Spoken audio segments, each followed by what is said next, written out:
In our last session, we unpacked the evolution of the web through to today and what lies not far ahead of us, and we saw how there were many benefits to the advancements of technology.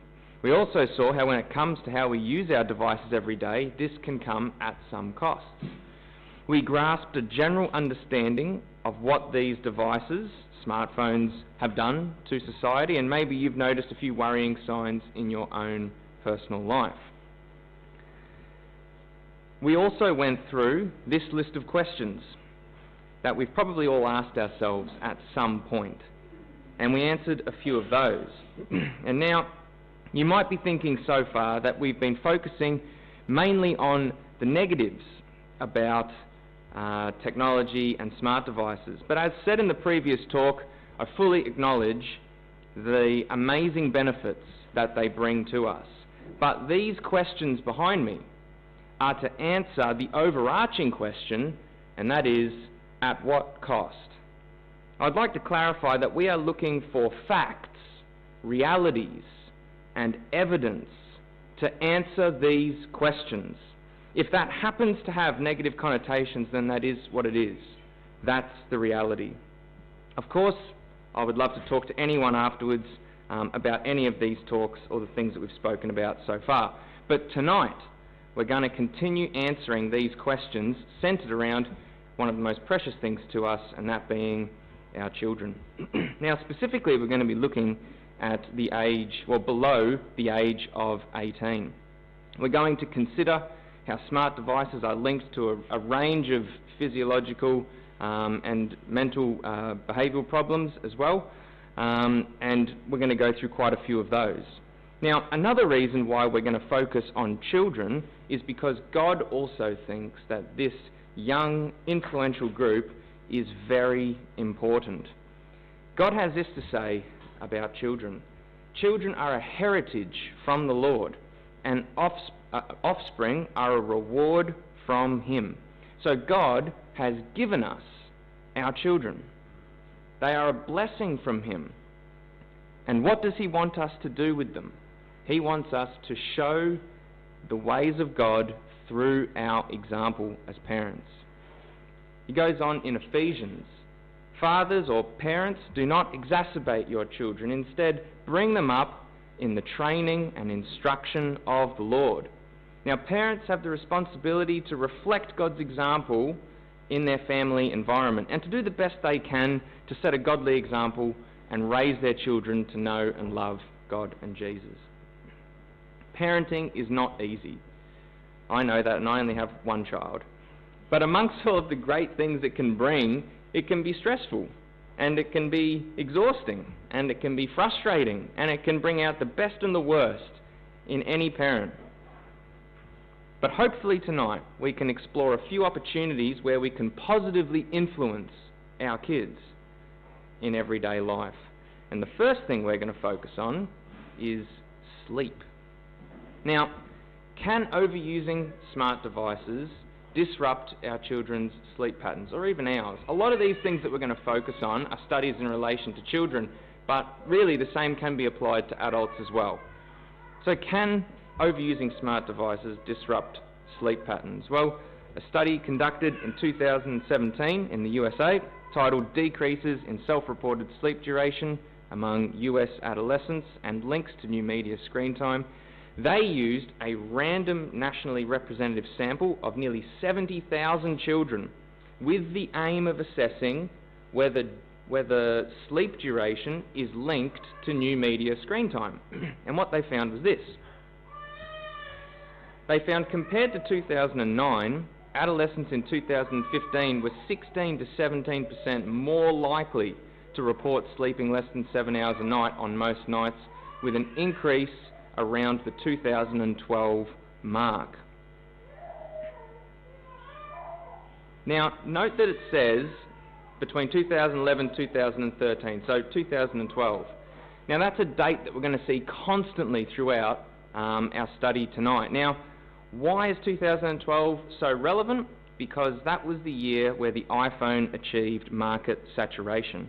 And what that means is that the majority of society owned a smart device or owned an iPhone. So that's a significant period in time, and as we go through these, you'll see a number of graphs that have an immediate spike in and around between 2007, because that's when it was first launched, and 2012 was the next one. But they go on to say this: there is a clear exposure-response relationship between electronic devices after 2 or more hours per day. So in this graph we can see that dose-response relationship, can't we? We can see how on left to right it shows the number of hours per day, and top to bottom it shows the percentage of adolescents sleeping less than 7 hours a night. Now, something to note about this graph is it has this funny little dip at the beginning, and then it's an exponential curve.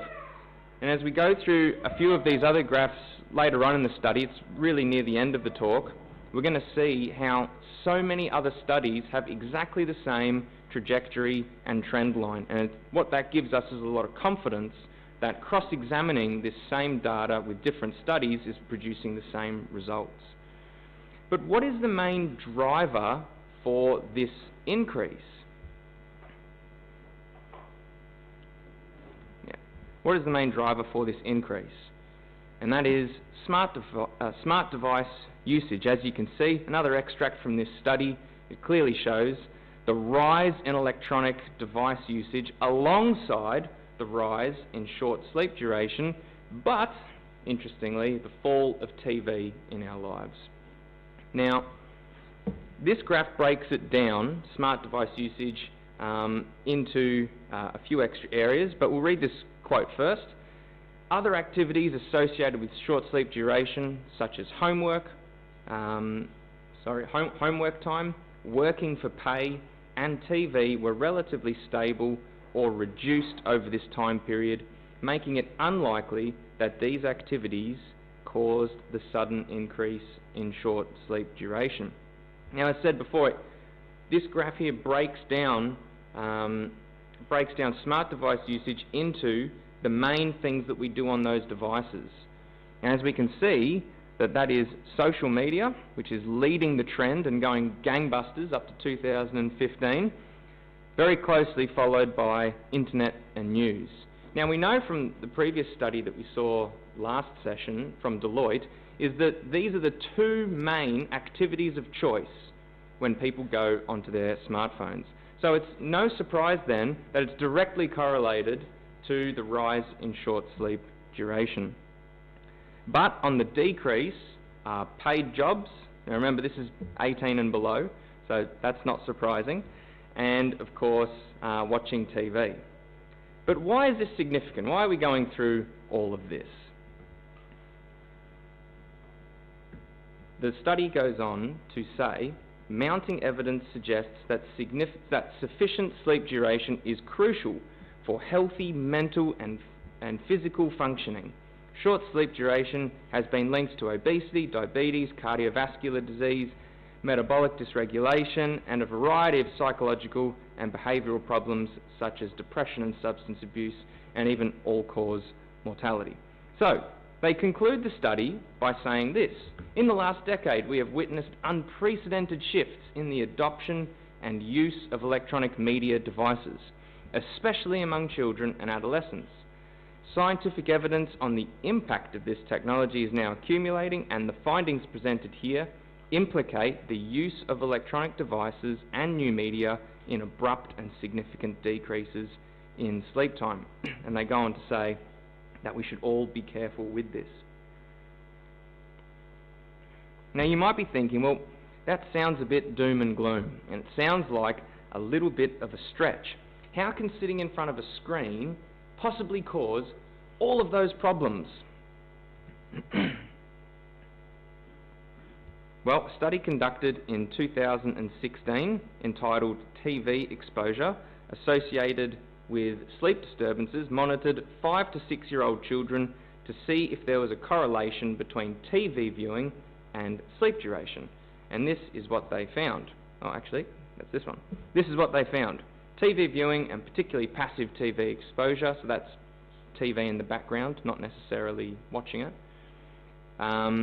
significantly increase the risk of sleeping difficulties, and parents should control the quantity of TV viewing and limit children's exposure to passive TV. Now, this study was done in 2006. That was 1 year before, that is 1 year before the iPhone was launched into society. And that is back in a time when TV was the #1 device of choice for people's pastime activity. But now, TV viewing has plummeted, and the rise of the smartphone has taken its place. Now, the challenge for us is now we can watch any show, anytime, anywhere we are. We don't have to be at home sitting in front of a TV. And that's exactly what people are doing. And we saw last week from that Deloitte study, the media consumption study, that told us how streaming video on demand services like Netflix and Stan are going crazy because of how cheap mobile data is today. You've only got to take one train trip into the city to notice a big difference in society.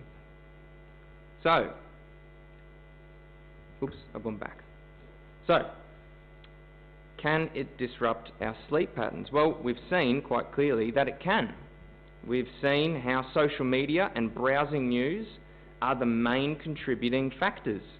And we've seen how short sleep duration has been linked to a range of physical and mental issues, which we will talk on in more detail later on in our study. But can being very social online lead to physical relationship issues? Now let's consider how this has affected the family environment just for a moment. 3 separate studies conducted at Stanford University in the USA from 2001 to 2005 conducted research around internet use within an everyday family environment. And the consensus was, in short, no matter how time online is measured, and no matter which type of social activity is considered, time spent on the internet reduces time spent face-to-face relationships. Time spent on the internet at home has a strong, significant negative influence on the time spent with family members. Now, another study in 2009 titled Opportunity for Interaction analysed interactions among dual-income families after 3 p.m.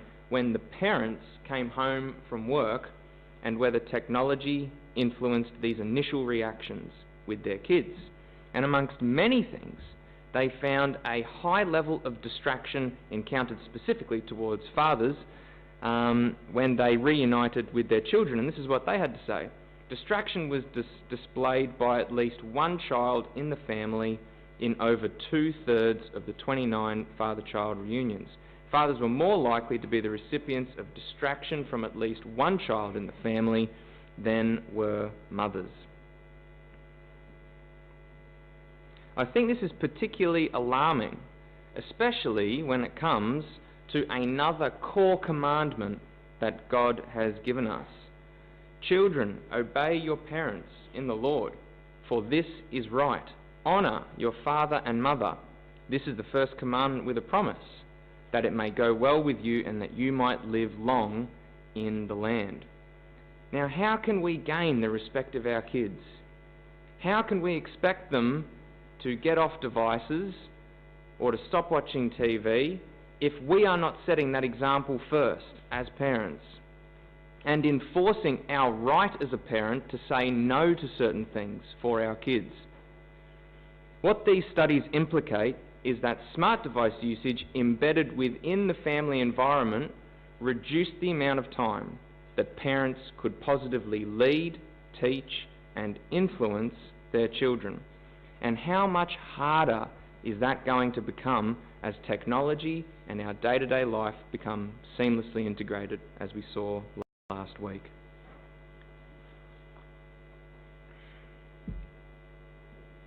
Let's now step outside the family environment and just quickly consider general physical interactions with people. There is no doubt that this new generation is experiencing a revolutionary choice to either talk to someone face-to-face or text them. And they've had that opportunity from when they're a tiny kid. So it's always been around. Furthermore, where their actions are removed from the consequences. As an example, you say something hurtful over a message, you never get to see the implications of that message, which is translated into a lack of empathy in many parts of life. And we're going to look at empathy specifically a little bit later on. Now, we have made it acceptable for people to hide in their phone in all kinds of social situations. As we saw last week, how fobbing is a phrase that's been coined to talk about how people fob people off. They ignore someone that they're talking to face for a notification or something else on their phone that pops up.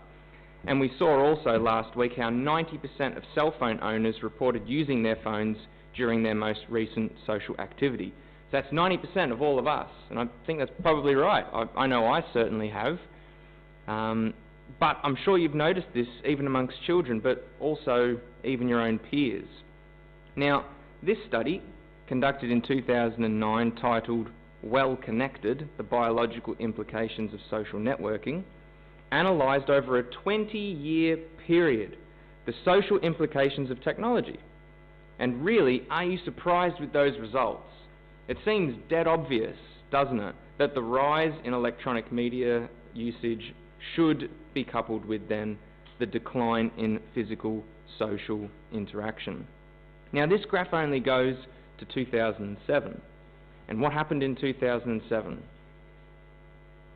The iPhone was launched. Now, these are the key dates that we'll keep coming back to. It's 2007, when it was launched, and 2012, when it had market saturation. And you'll see these two dates constantly pop up in the studies and the research.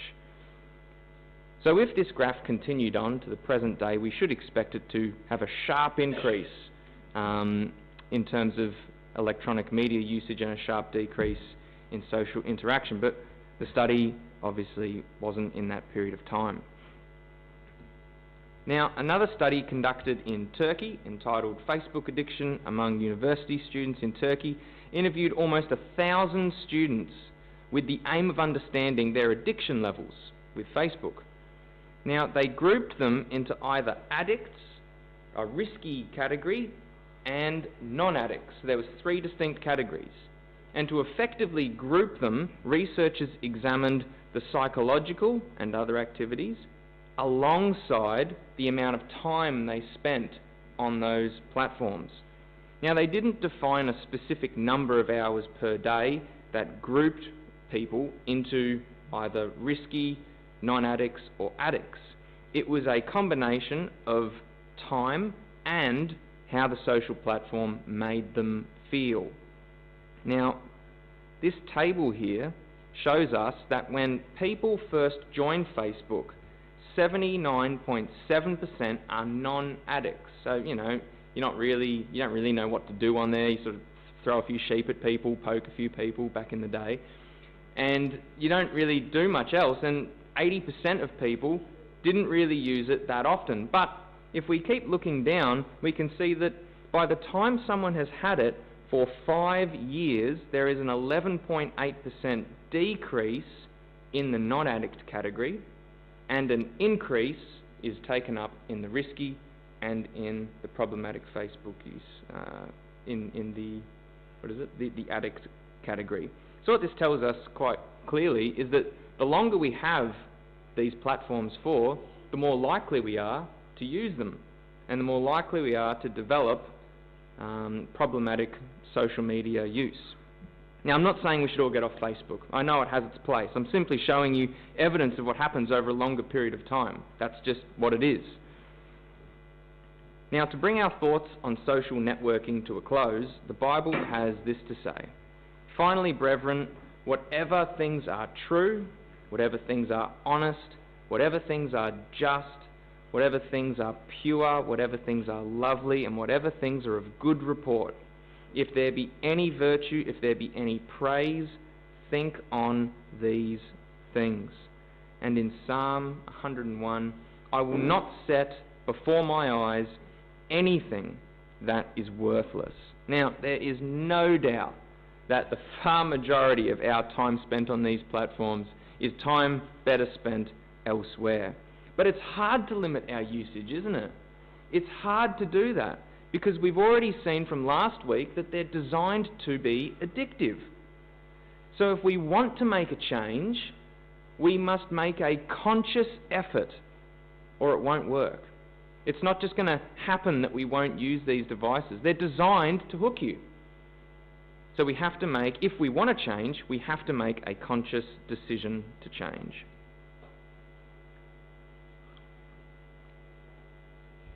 So, can being very social online lead to physical relationship issues? Well, to describe, to sort of bring a few studies together, I've done this amazing circle graph thing.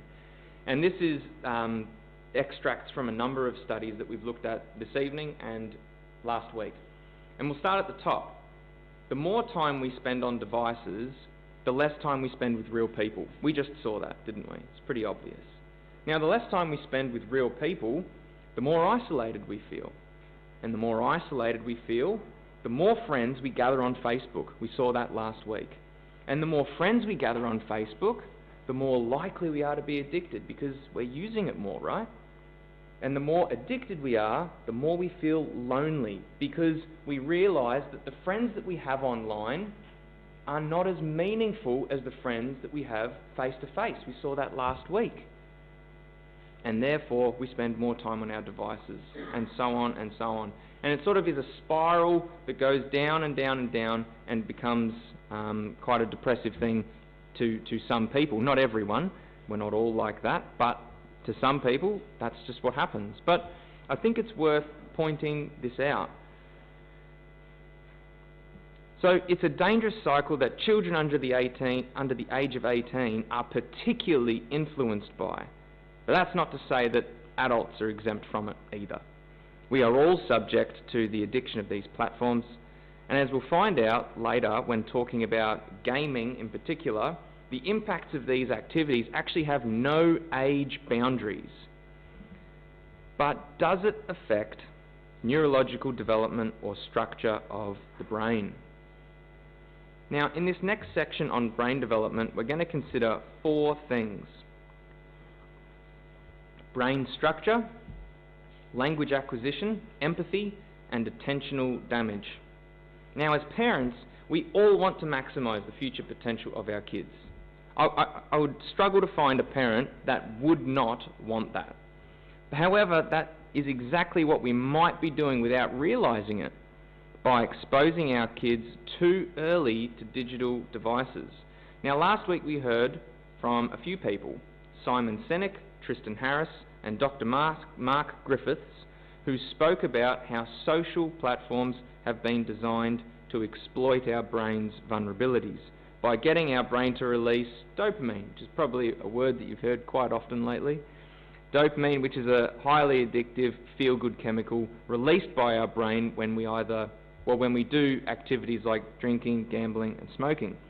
Now, following on the same vein of that thought process, this is what Dr. Victoria Dunkley says about this, and she's a psychiatrist and an expert in screen time and author of the book Reset Your Child's Brain.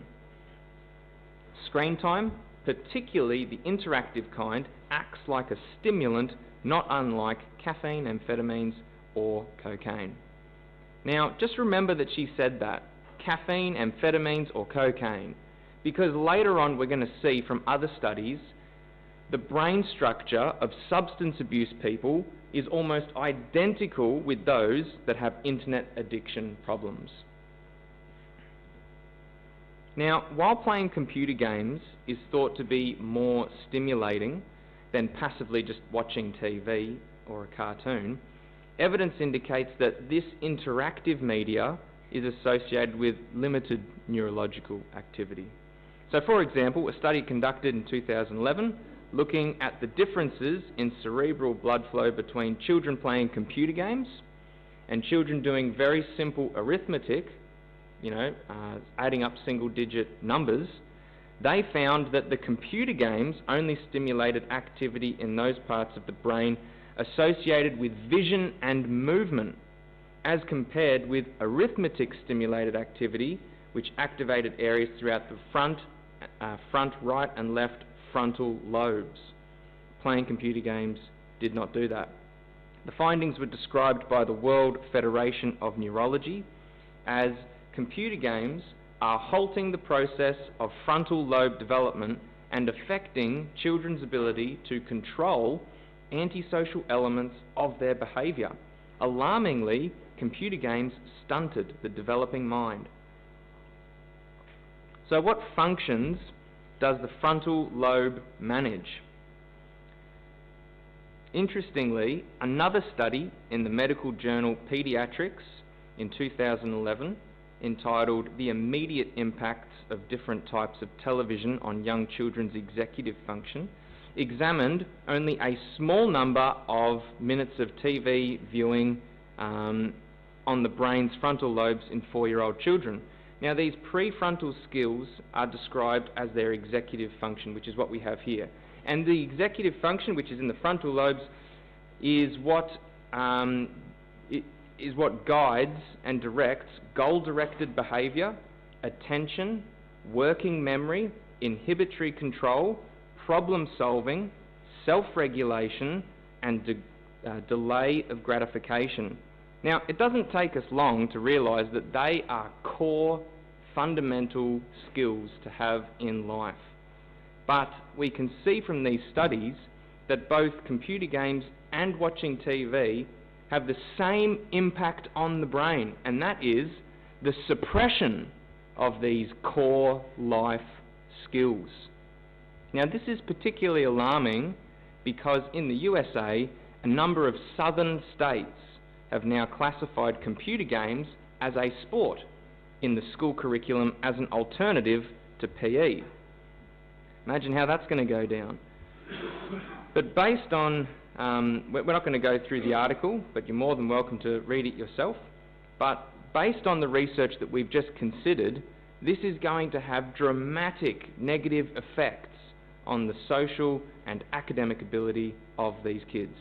And maybe not long from now, the Australian education system might adopt a similar way of thinking, as is the course of the world. Australia usually follows suit. Now, another article, which I don't have here, I was reading this afternoon, spoke about how the Olympic Games Committee is considering bringing esports are gaming, into the Olympics as a non-medal event to begin with. So that's really interesting, isn't it? And it begins as a non-medal event, but very quickly that will become a medal event, and there'll be numerous esports that people can win at the Olympic Games. So another really interesting thing. But as we saw last week, the biggest rise in screen time in a child's life is in the most impressionable part of it too, being between the ages of 14 to 17.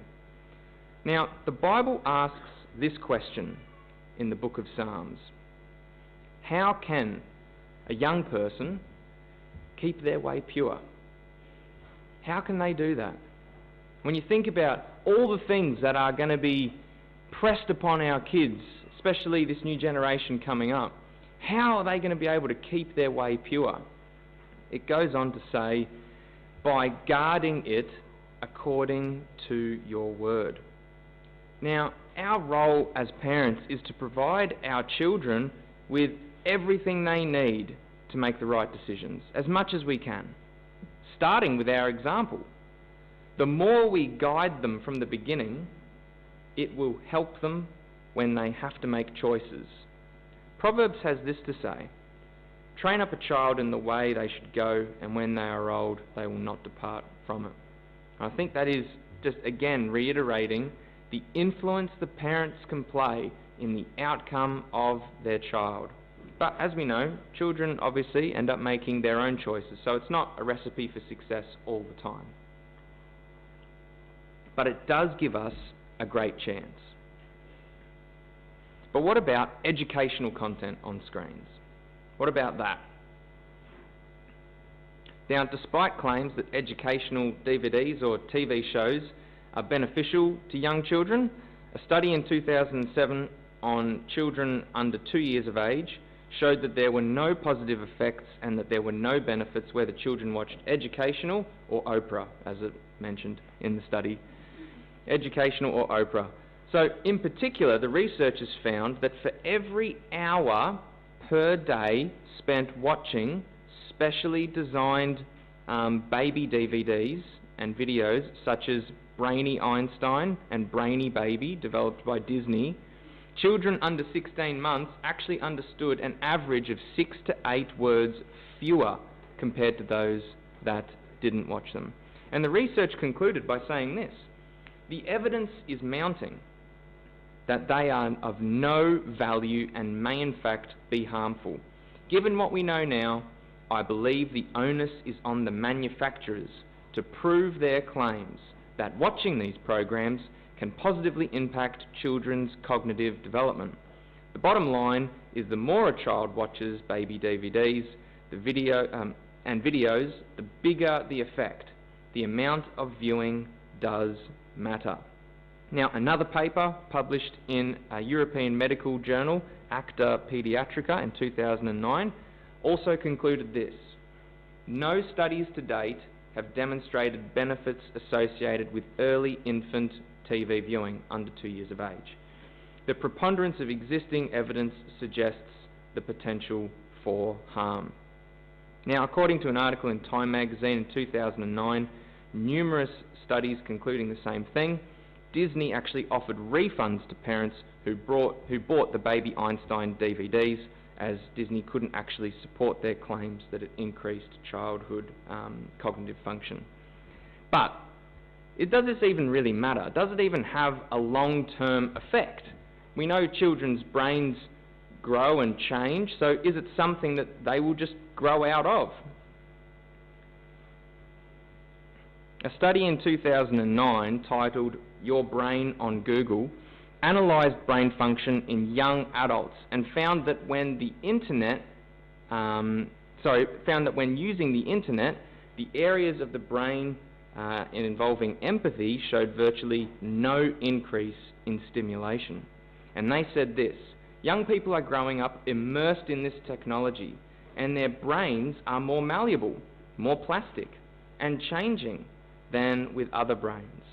As the brain evolves and shifts its focus towards new technological skills, it drifts away from fundamental social skills. And we just saw that, didn't we, with the studies relating to gaming. And this describes how the behaviours and habits that we instill in our children end up defining who they are in the future. And I feel like everyone really knows that already, but it's just a matter of finding things that actually prove that for you. The child's brain is mouldable, absolutely, and it can be shaped and reshaped. But there comes a time where things start to lock down and the brain becomes set in its structure.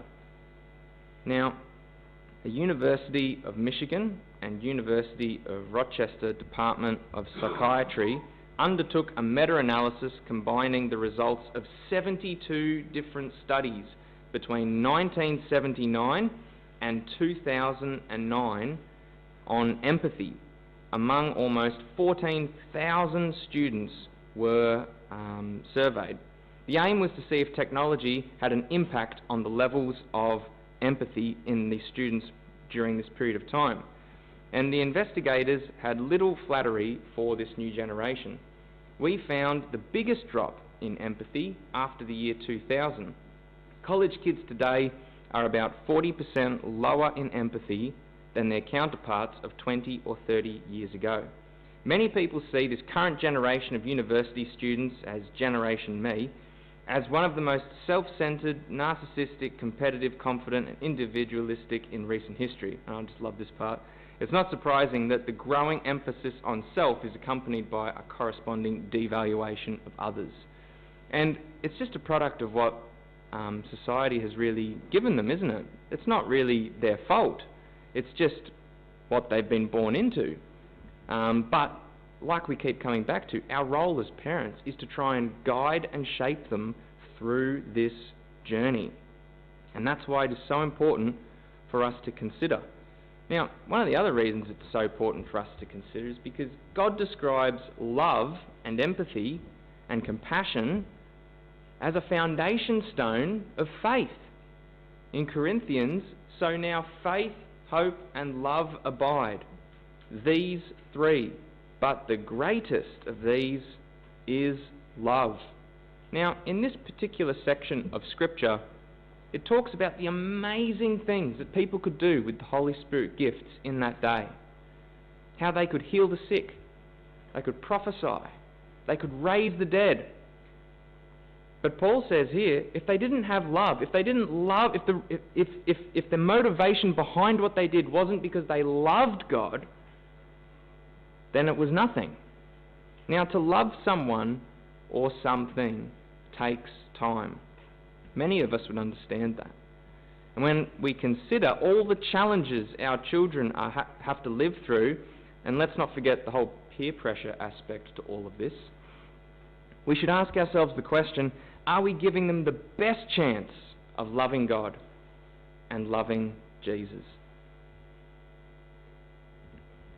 Now, a study in 2007 focusing on extensive television viewing and the development of attention and learning difficulties in 14 to 21-year-olds concluded this: frequent television viewing among adolescents may be associated with risk for development of attentional problems, learning difficulties, and adverse long-term educational outcomes. Youths who watched 1 or more hours of TV per day at a mean age of 14 were at elevated risks of poor homework completion, negative attitudes towards school, poor grades, and long-term academic failure.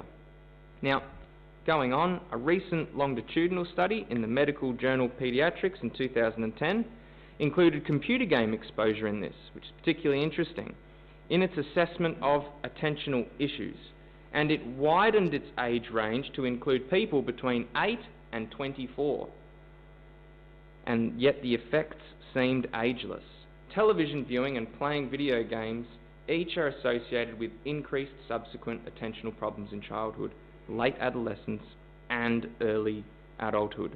So the effects of these pastime activities, which are really fun, right? Like, I used to do it all the time. It was a lot of fun, but in the end, what these studies clearly tell us is that if we never get ourselves out of that rhythm, they can develop into long-term impacts on the brain. So, does it affect neurological development or structure of the brain? Well, we've seen how executive function, such as goal-directed behaviour, attention, problem-solving, and self-regulation, are all affected with digital exposure. We've also seen how there's actually no such thing as educational programs for kids that actually stimulate cognitive and brain development. We've seen how there's, in general, a lack of empathy in today's new generations, and regardless of age, computer games and other screen time instill attentional problems. And we also know that a foundation stone for even believing in God is love. But what about contributing to obesity? A study conducted in Ireland in 2014 surveyed over 8,500 children aged 9 with the purpose to examine whether the influence of screen time and personal activity was linked with obesity. Now, this is what they found. Indicators such as having a TV in the bedroom or owning a mobile phone were significantly related to being overweight and obese regardless of the activity. Now, this graph is a really interesting one. It's super boring, I know, but it's actually really interesting. And we've got here on the left, we've got the overall, and then we've got boys and then girls. But if we focus in on the colours, which are all grey, the one on the far left is low screen time, high personal activity. That's the group. And you can see that they hardly even register on this scale. The next shade of grey across, which is that lighter grey, is low screen time, low personal activity. And you can see there is a significant jump in terms of the risk of them developing a weight problem. The next group, which I find the most interesting, is high screen time, high personal activity. And what this describes for us, you'll notice that it's actually more than the other group. It tells us that if you have kids who are highly active and they're just out doing sports all the time, but they also have a huge amount of screen time usage, they're almost twice as likely still to develop weight issues than someone who doesn't exercise as much, but also doesn't watch as much screen time. So that's really interesting, because it goes on to say, it seems that both high screen time and low personal activity contribute independently to an increased likelihood of overweight or obesity.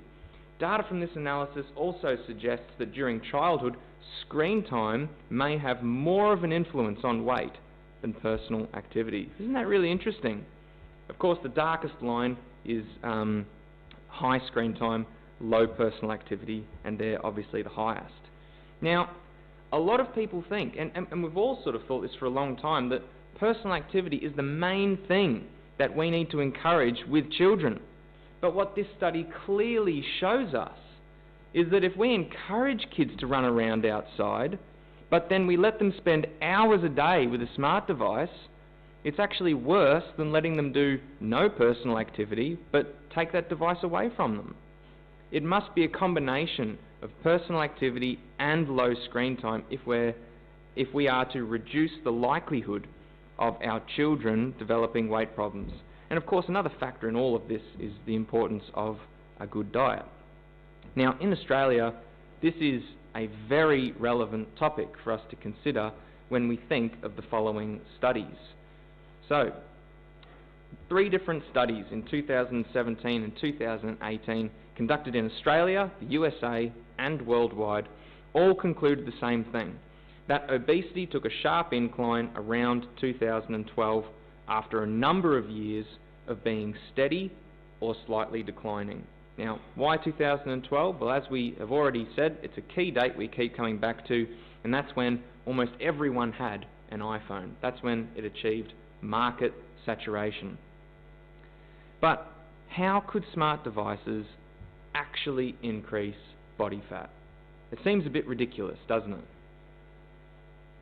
In the Journal of the American Medical Association, Harvard researchers reported that beyond merely displacing physical activity, watching TV appears to slow metabolism and burns fewer calories than compared to other sedentary activities such as sewing, reading, writing, or even driving a car. And that's because it lights up different parts of the brain. As we saw before, when we're doing things that are just screen related, it's only motion and vision and movement that are the areas of the brain that are lit up. Whereas when we're doing other kind of activities such as sewing, reading, writing, or even simple arithmetic, it's lighting up our frontal lobes, which are, well, according to this study, they burn more calories. So there you go. But this is what they say in the study. Prolonged TV watching directly related to obesity and a diabetes risk. Now, this study was conducted back in 2003, and this was 4 years before the iPhone launched. But the same applies today, and even more so, because as we said already, we now have streaming video on demand services accessible through our phones wherever we are, whenever we are. And I just was in the lunchroom today, and there was 3 people that were on their phones watching something on Netflix. And it was so funny, not that one, but a different example. I was on the way home on the train this week, and I sat next to this guy who pulled out his briefcase. He sat on his briefcase 3 phones, 3 smartphones. He had the same game running on all 3 phones, and he would do exactly the same thing on all of them. I think he'd figured out some hack to get extra points. And he was addicted to it, and the whole train trip home, he just couldn't stop. It was so funny to watch. And here I was next to him doing this, so it was so interesting. But, yeah, anyway, where was I? So yeah, we can access these things through our devices, and as we saw from our Deloitte study, that every single demographic has increased their uptake and adoption of streaming video on demand. We all have, haven't we? I'm sure all of us here have a Netflix account or a Stan account. I mean, why wouldn't you? I mean, who wants to wait for a TV show these days? You can just play it and it's there. It's brilliant. So,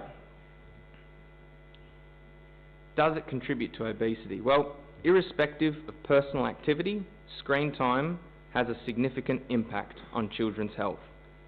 And worldwide, this is obviously an issue that's been exacerbated by the availability of content through our smart devices.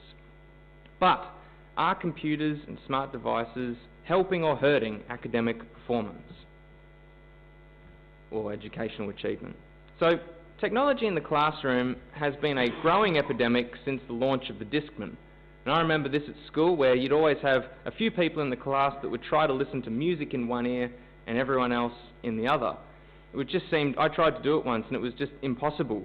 Now, these days, many schools give students either iPads or laptops to help with their learning. And at university, technology is obviously self-governed and moderated. But what impact is this having? Is it a good thing that we have these devices at school? Well, a study conducted in 2012 in the US endeavoured to assess this exact topic, specifically looking at phone usage, and they discovered this. Results show a significant negative correlation between in-class phone use and final grades, with use of cell phones corresponding to a drop of 9% on a 4-point scale, where 4 equals A. These findings are consistent with other research suggesting that students cannot multitask nearly as effectively as they think that they can. Now, we can see here, again, a dose-response relationship. The more that we use it in class, the lower the grades become. Now, in a recent study entitled A Description of Facebook Use and Academic Performance, the results were perhaps unsurprising. There is a disconnect between students' claim that Facebook doesn't impact their studies and our findings showing that it definitely does impact their studies. And it goes on to say, a similar study found that 3/4 of Facebook users said they didn't believe spending time on the site affected their academic performance, and yet we found that their grades are about 20% lower.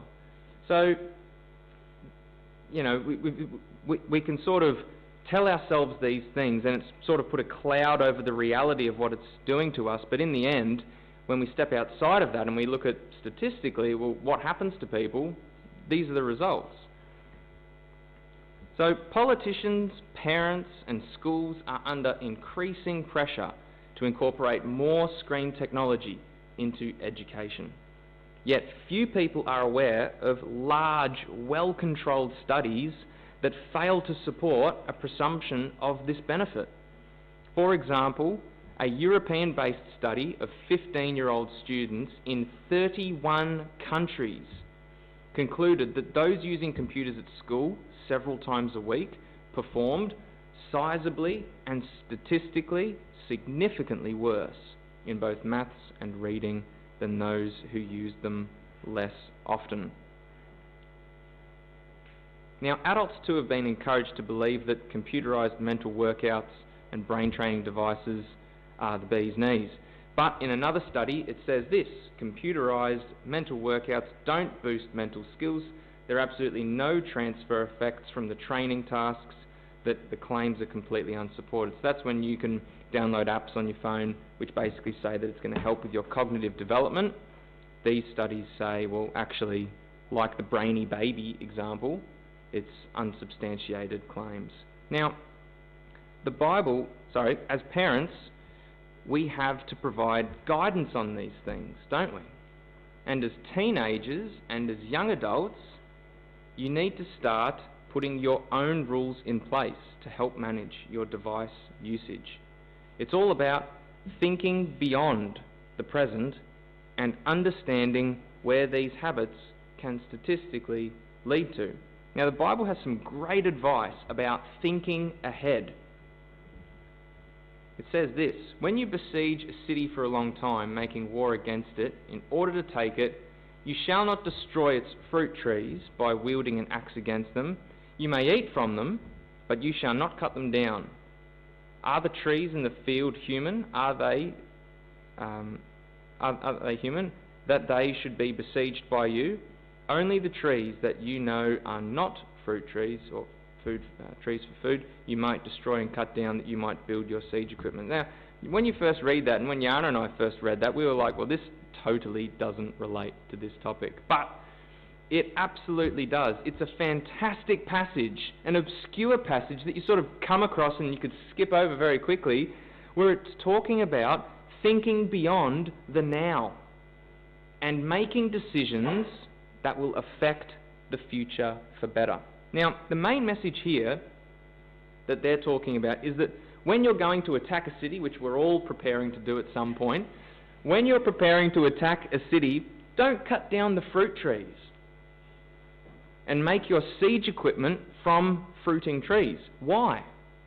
Because even though you'll be able to make your siege equipment very quickly, you're cutting down your food supply, meaning that in the future, when the siege continues, you'll run out of food. There's a lot of wisdom in that. It's very simple, but there's a lot of wisdom. Now, the same can apply to us.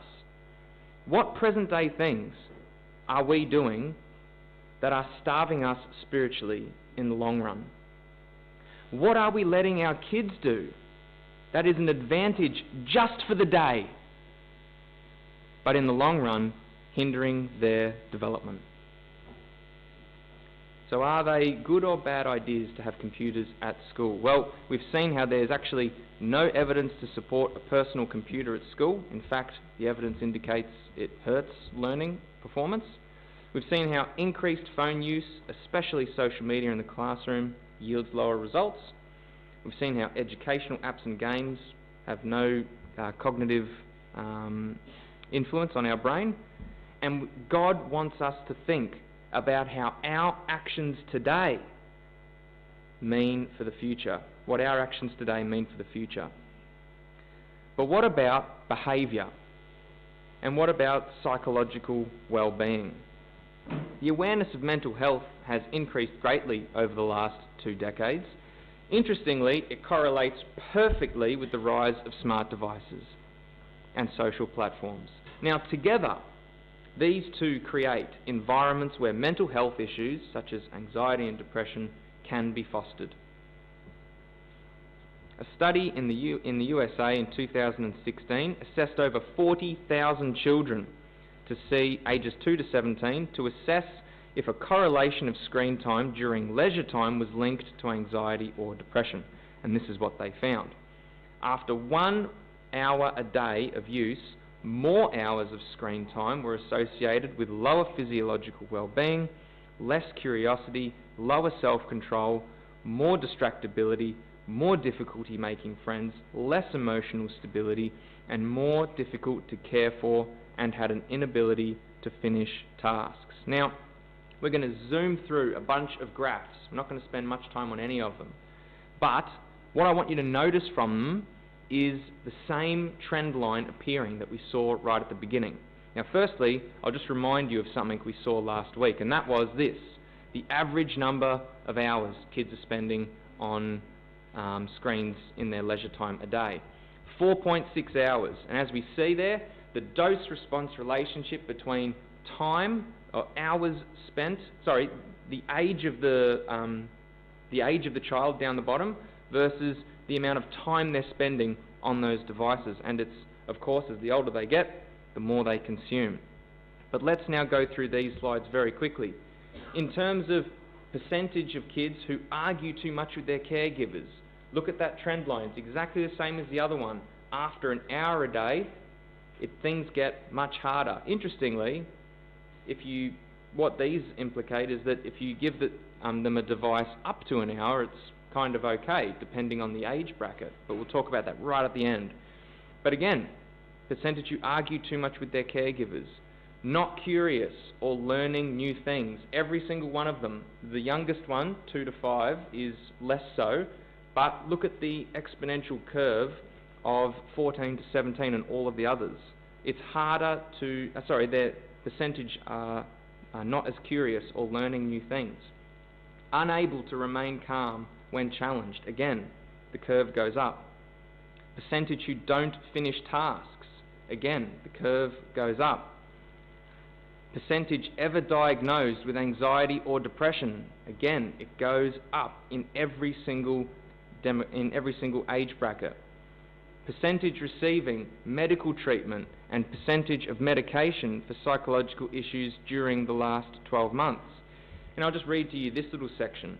children aged 14 to 17 with a screen time of around 7+ hours a day are 293% more likely to require medication for psychological issues compared to those that use it for just 1 hour. So there is a dose-response relationship, and the amount of viewing does matter, and the content also matters too. It also goes on from what we saw right at the beginning, the very first graph that we looked at, short sleep duration. Again, we can see a completely separate study, but yielding the same results. Now, the conclusion of this study was, and I'll read you the last one, in summary, these results show a negative association between screen time and physiological well-being among children and adolescents. Now, if anything, it's at least clear that moderating time on these devices is warranted. We'll skip over, we'll quickly touch on this one. This is in relation to depression, and as we can see here, this study observed it over a 20-year period, and as we can see here, the key things are in and around 2007 and 2012, bang, the spike goes up in terms of people who are showing these depressive symptoms. We can see there, it says between 2009-10 and 2015, 33% more adolescents exhibited high levels of depressive symptoms, 12% reported at least one suicide-related outcome, and 31% more died by suicide. And bang, 2007 and 2012, you can see them so clearly. When the stuff prior, all of this stuff, is on a downward trend, isn't it? Very interesting. Exposure-response relationship between electronic devices and having at least one suicide-related outcome. So suicide-related outcome doesn't mean someone dies. It just means that they're exhibiting one of the 4 symptoms that will lead to that, and that is feeling hopeless for an extended period of time, serious consideration of suicide, making a plan to suicide, or attempting to suicide. So it's doing one of those things, and this graph shows us, with the amount of hours a day we spend on devices, the risk of exhibiting one of those increases exponentially. Now, I don't think we can get much more simple when the study concludes like this. All activities associated with higher depressive symptoms or suicide-related outcomes involved screens, and all activities associated with lower depressive symptoms did not involve screens. And I don't really know if we can make it any clearer than that. It really couldn't be laid out any easier for us. But what should we be doing then? Does the Bible provide any advice on this? Well, let's just quickly have a look at what the Proverbs say. Remove far from me falsehood and lying. Give me neither poverty nor riches. Feed me with the food that's needful for me, lest I be full and deny you and say, who is the Lord? Or lest I be poor and steal and profane the name of my God. Now, last week we saw how God warned us about idols. And we saw how an idol can be anything that draws our attention away from God and living his values. Now, this proverb follows on a similar vein, saying, remove far from me the things that will take me away from God. Why? Because otherwise, the simplicity that I have found in Jesus might start to be not so simple. And I will begin to ask, who is the Lord? So does it affect behaviour and psychological well-being? Well, we saw the negative dose-response relationship between screen time and kids, etc. We saw also how the more screen time that's consumed, there is a correlation in the likelihood of being diagnosed with depression or receiving medication for it. We've seen a massive jump in depression since 2007 and 2012, and we've seen, more importantly, that God wants us to rely on him for strength, to remove unnecessary things from our life that can cloud the simple message of Jesus. Now, how much should we give to our kids? Now, from 3 different studies, just start with this, there is nothing inherently wrong with smart devices, as I've said many times. It's what it gives us access to and how often we use it. Now, these studies that we looked at all this evening all point to a very, very similar conclusion, and that is that we need to seriously think about the amount of time that we give our kids phones and smart devices for. I think this one down here is probably the best one. My time's up. And it is actually. We're finishing in the next slide. But I think this one down here is actually a very good layout, because as we've seen in other studies, it does actually depend on the age of the child and the maturity of that child. So it is a staggered approach that we need to take, and I think that's a relatively good one. But as we saw in other studies, with all of those graphs, everything started turning to custard after an hour, every single one of them. So it's another thing that we have to think of. Now, over the last two sessions, we have answered these questions with the tick next to them, and next week we will be getting really practical and continuing to answer our questions, considering how technology is affecting those of us aged 19 and above, the group that is tasked with being the example for the younger to follow.